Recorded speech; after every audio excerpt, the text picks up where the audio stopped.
मुल्तान में फिर इज्जत उतर गई। ये इज्जत मुल्तान में ही उतरी है ना।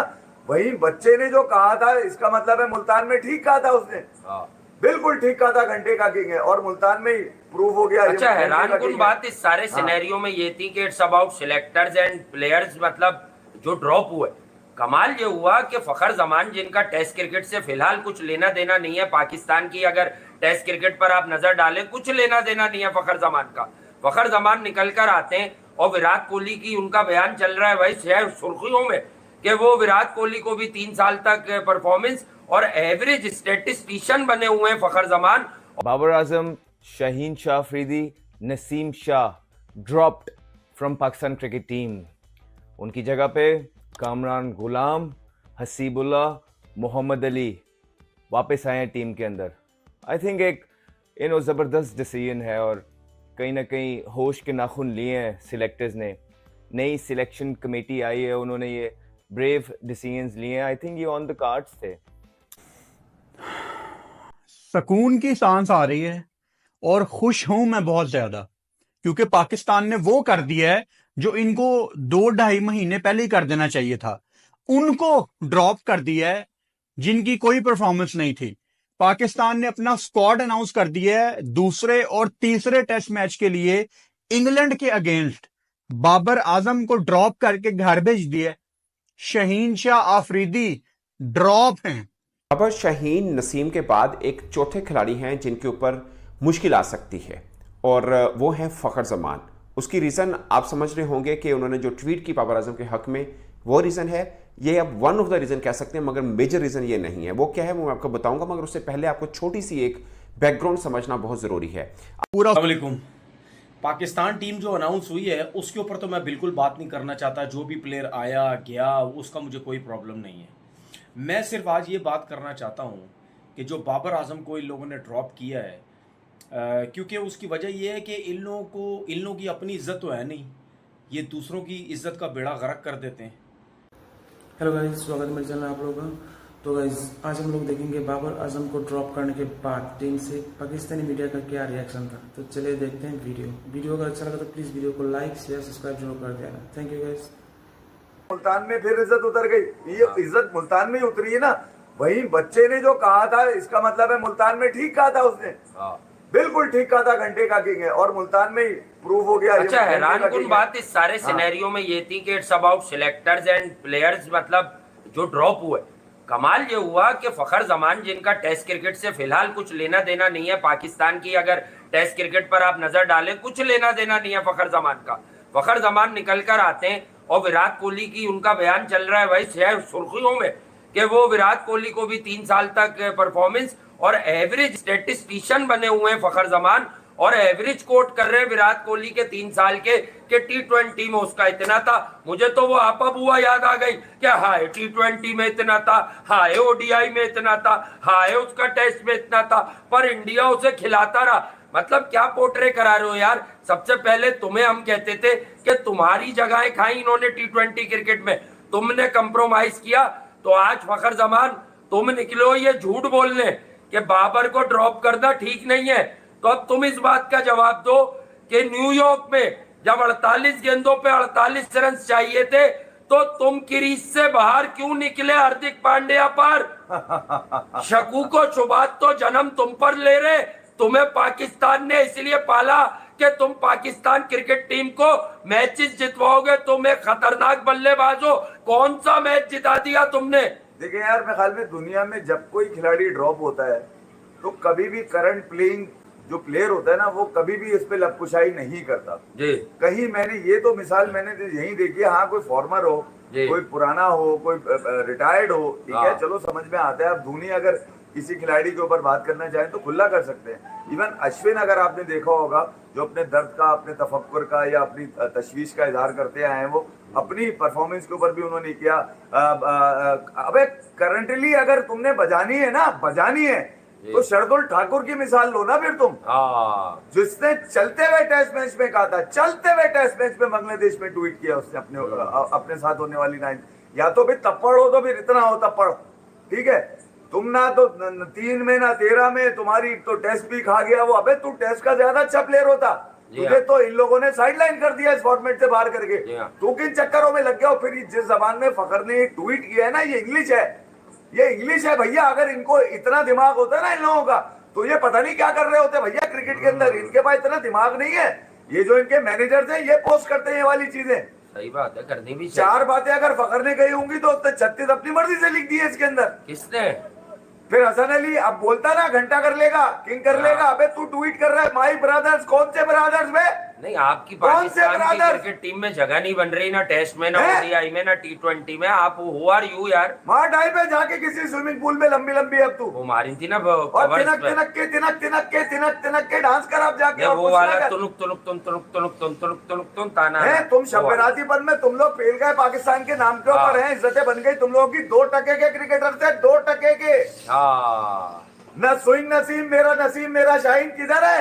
नहीं, पर 2-2 दिन तक भागते रहे। हम तो कब से कह रहे बोलने के भागते हैं। एक खूबसूरत बच्चा लिपस्टिक नेल पॉलिश पे और एक सेटिंग पे खेल रहा है। वो बुमराह है तो वो कमिंस है तो वो स्टार के भाई कौन ये भी सियासत है। हमें पता है आपके भाई ने कान में बोला है कि तुम लोग बैठ जाओ ताकि प्रेशर कम हो जाए। हाँ, तुम्हारा मसला मैं नहीं संभाल पाऊंगा, तुम बहुत फेटी लगेगी। मुल्तान में भी रहने नहीं दिया ताकि सियासत जन्म न ले पाए।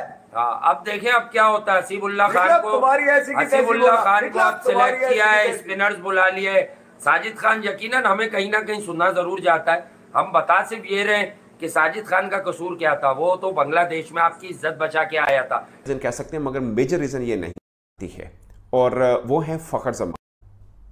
बाबर शाहीन नसीम के बाद एक चौथे खिलाड़ी हैं जिनके ऊपर मुश्किल आ सकती है और वो है फखर जमान। उसकी रीज़न आप समझ रहे होंगे कि उन्होंने जो ट्वीट की बाबर आजम के हक में, वो रीज़न है। ये अब वन ऑफ द रीज़न कह सकते हैं, मगर मेजर रीज़न ये नहीं है। वो क्या है वो मैं आपको बताऊंगा, मगर उससे पहले आपको छोटी सी एक बैकग्राउंड समझना बहुत ज़रूरी है। आपको याद होगा 5 रोज़ पहले पाकिस्तान क्रिकेट बोर्ड के चेयरमैन ने प्रेस कॉन्फ्रेंस की थी। उनसे सवाल हुआ कि चैंपियंस कप में आपके बड़े नाम आए हैं, आपने उनको एक को भी टीम में नहीं लिया। उन्होंने बोला कि मैंने तो कहा था, मगर टीम मैनेजमेंट ने यानी गिलेस्पी ने और शान मसूद ने कहा कि नहीं, हमने पुराने खिलाड़ियों के साथ ही जाने। अब उनकी मर्जी थी, मैं क्या कर सकता हूँ। मगर एकदम ये चेंज कैसे आया? और अब भी बाबर आजम को और शाहीन को निकालने पर शान मसूद, गिलेस्पी और अजहर महमूद ने रेजिस्ट किया, मगर बावजूद उनकी रेजिस्टेंस के, गिलेस्पी की रेजिस्टेंस के, तब भी उनको निकाल दिया गया। आखिर ऐसी कौन सा एकदम में कि एक चेंज क्या आया? वो चेंज आया आकिब जावेद, नंबर 1। नंबर 2, आपको पिच का पता चल गया होगा कि मैंने कल भी व्लॉग में कहा था कि मुल्तान की जो पहला टेस्ट मैच इन पाकिस्तान और इंग्लैंड के बीच में जिस पिच पर खेला गया, एग्जैक्टली उसी पिच के ऊपर ये दूसरा टेस्ट मैच भी खेला जाएगा। और इसके पीछे भी आकिब जावेद और अजहर अली हैं। इन दोनों ने मतलब कहा कि यह स्पिन ट्रैक बनाएंगे टोटल का टोटल। आपको याद होगा, कई बार आपने इंटरव्यू सुना भी होगा आकिब जावेद का, वो हमेशा बात करते रहे कि आप इंडिया की तरफ देखें, जब गोरी टीम आती है वो 3 स्पिनर डालते हैं और दूसरी टीम को फंसा देते हैं। हम भी उनकी जगह पे Babar Azam, Shaheen Shah Afridi, Naseem Shah dropped from Pakistan cricket team. उनकी जगह पे कामरान गुलाम, हसीबुल्लाह, मोहम्मद अली वापस आए हैं टीम के अंदर। आई थिंक एक ज़बरदस्त डिसीजन है और कहीं ना कहीं होश के नाखून लिए हैं सिलेक्टर्स ने। नई सिलेक्शन कमेटी आई है, उन्होंने ये ब्रेव डिसीजंस लिए हैं। आई थिंक ये ऑन द कार्ड्स थे। ऐसा ना होता जो पाकिस्तान की अभी तक सिचुएशन और पोजीशन है, अगर अपने किए गए वादे चेयरमैन साहब पहले पूरे कर देते। लेकिन देर आए दुरुस्त आए। वर्ल्ड कप के बाद बांग्लादेश के अगेंस्ट भी जिस तरह वाइट वॉश हुआ, इंग्लैंड जी जिस तरह पहला मैच हम हारे, ऑन द कार्ड्स थी ये चीज़ें। और अगर आप देखेंगे बाबर आजम की भी तो परफॉर्मेंसेस डाउन है, इसमें कोई दो राहें हैं नहीं। बड़े अरसे से आप उनकी टेस्ट के अंदर, स्पेशली जिस फॉर्मेट से वो भी बाहर हुए हैं, उनकी परफॉर्मेंसेस बहुत ज़्यादा नीचे हैं। और फिर थोड़ा सा कसूरवार मैं यहाँ पीसीबी को भी बोलूँगा कि आपने उनको कप्तानी में डाल दिया, ग्रुपिंग्स में वो मुलविस हो गए।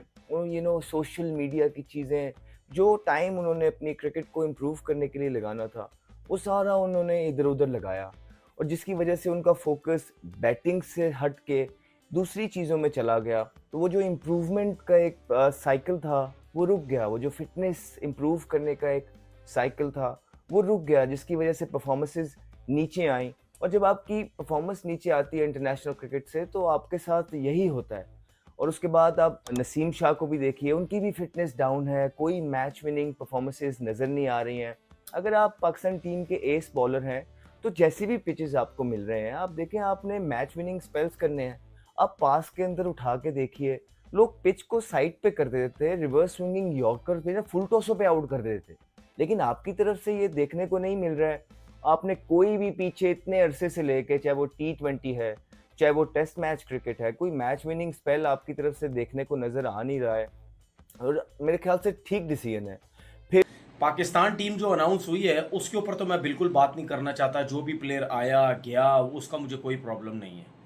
मैं सिर्फ आज ये बात करना चाहता हूँ कि जो बाबर आजम को इन लोगों ने ड्रॉप किया है, क्योंकि उसकी वजह यह है कि इन लोगों की अपनी इज्जत तो है नहीं, ये दूसरों की इज्जत का बेड़ा गर्क कर देते हैं। बहुत अरसे से हम कह रहे हैं कि यार बाबर आजम को रेस्ट करवाएं, बाबर आजम को रेस्ट करवाएं। अगर जिम्बाब्वे की सीरीज़ है या बांग्लादेश की सीरीज़ है या कोई सी भी हल्की टीम है, उसको रेस्ट करवाया जाए।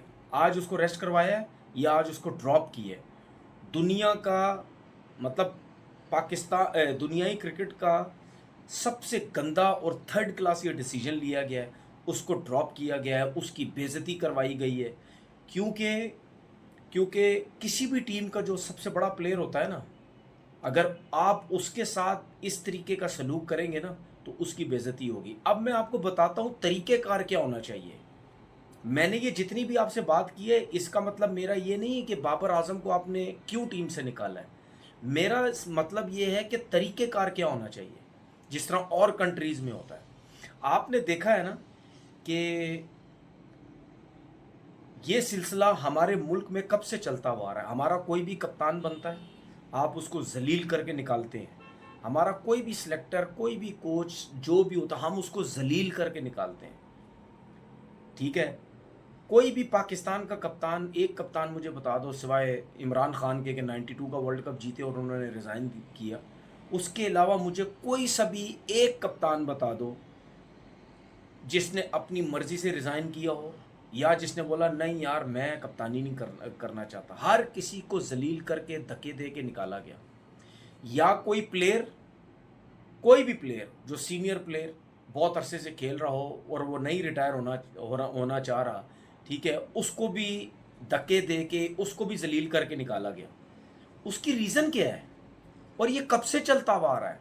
उसकी रीज़न ये है क्योंकि आपके लोग क्रिकेट बोर्ड में ऐसे आ जाते हैं जिनको क्रिकेटर्स की रिस्पेक्ट करने का पता नहीं, क्योंकि वो खुद कभी खेले नहीं। क्रिकेटर्स की इज्जत उनको करनी नहीं आती। उनको इतनी समझ नहीं है कि यार किस तरीके से प्लेयर्स के साथ हैंडल किया जाता है, किसको इज्जत देनी चाहिए, किसके साथ कैसा सलूक करना चाहिए, ये हमारे क्रिकेट बोर्ड में किसी को पता ही नहीं है। इसी वजह से जब कोई भी क्रिकेटर कप्तानी से हटाया जाता है या रिज़ाइन या रिटायरमेंट देता है, उसके बाद आप उसका एटीट्यूड, उसमें गुस्सा, ये सब कुछ आप बहुत देखते हैं। सही है, लेकिन बाहर की कंट्रीज़ में ऐसा नहीं होता है। आप देखें जब भी वो रिटायर होता है बड़े खुशी से होता है, जब भी वो कप्तानी से रिज़ाइन देता है या उसको हटाया जाता है बड़ा खुशी से होता है। आपके सामने अभी पैट कमिंस की इतनी बड़ी मिसाल है, वो 50 ओवर का वर्ल्ड कप जीता, T20 में मिचेल मार्श कप्तानी कर रहा है, तो उसको तो कोई प्रॉब्लम नहीं हुई ना। आपने उसके इंटरव्यू सुने ना वहाँ के मीडिया की कोई बातें सुनी। हमारे यहाँ पे ये सिलसिला ही नहीं है। भाई आप क्यों नहीं किसी से, अभी जो ये 2 टेस्ट मैचेस के लिए जो बाबर आजम को रेस्ट करवाया गया है, अभी भी तो बाबर आजम माना है ना, ये नहीं माना। बाबर आजम के बारे में बोला जाता था वो सुनता नहीं, वो बैठना नहीं चाहता, वो यूँ नहीं करना चाहता, वो यूँ नहीं करना चाहता। भाई अभी भी बैठा या नहीं बैठा? अब मुझसे ये कोई ना बोले कि जी उसकी फॉर्म अच्छी नहीं थी, ये नहीं था, वो नहीं था। नहीं, जिसकी देखे किसी भी टीम का जो भी प्लेयर है, जिसकी रेपुटेशन यहाँ इस लेवल पे चली जाती है ना, तो फिर आपको उसको और एक नॉर्मल प्लेयर को, जो एवरेज प्लेयर टीम में खेल रहा होता है, इन दोनों को हैंडल करने का तरीका बड़ा मुख्तलिफ होता है। ऐसा नहीं होता कि आप किसी आम प्लेयर को ठक करके निकाल दो और जिसका नाम है उसको भी ठक करके निकाल दो, ऐसा नहीं होता है। क्योंकि वो बंदा जिस लेवल पे चला जाता है उसको फिर रिस्पेक्ट चाहिए होती है। वो ऐसी अरे गैरे फैसलों से वो खुश नहीं होता। ये एक नेचुरल सी चीज़ है।